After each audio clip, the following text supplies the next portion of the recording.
Hello guys, what we got today is James's Galaxy 45 MP and it doesn't work. He said it used to work, he had to keep the lid off of it and it would work, but now it's not doing nothing. I'm injecting a tone into it now, no receive whatsoever, nothing, and no key up. So it's not even reacting like it's going to key. So we've got some issues here. We'll be back with an update.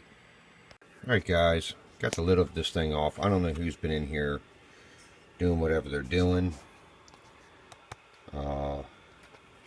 Metal's all bent down. Looks like it's probably touching a couple of areas. That's not good. It's had some type of work done on it before. We've got joints all over the place. Just all kinds of screwy. There's one. Where's the other one? Another one I've seen up here. Right there. Look at that. That's just wonderful. No solder around that at all.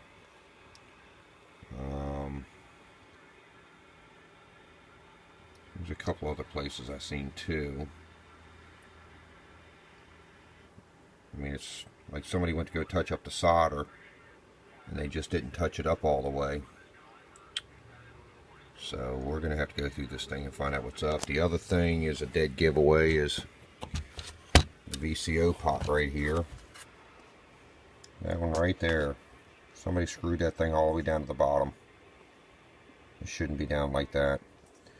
If somebody had to screw that all the way down to the bottom, then there's something else wrong. Could be just about anything. So, I don't want to assume nothing now, but let's get into this thing and find out what's up. But she's got a bunch of different stuff that's been taking place here. Alright, we'll be back with an update.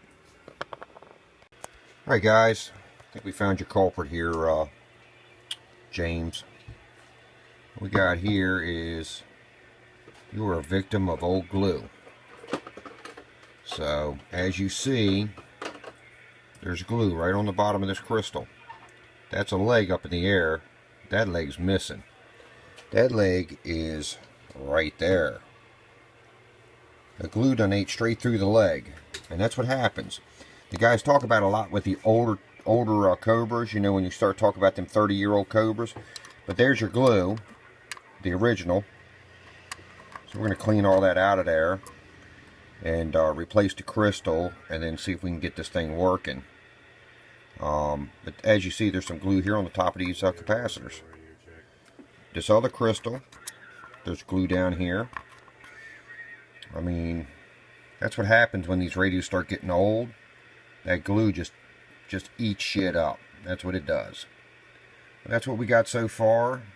So let's get this crystal replaced and we'll get back into it. I've already touched up most of these solder joints. I took this plate off here. I'm going to fix it, but I'm going to touch these solder joints up too because they just don't look, they're all bubbly looking, not flowed real good. The other ones I already took care of. This over here was some bubbles up in here. Looked like the legs were almost touching each other, so I got rid of that solder out of there because there's nothing really there anyways. That's a plug for a different accessory, I think for the frequency counter.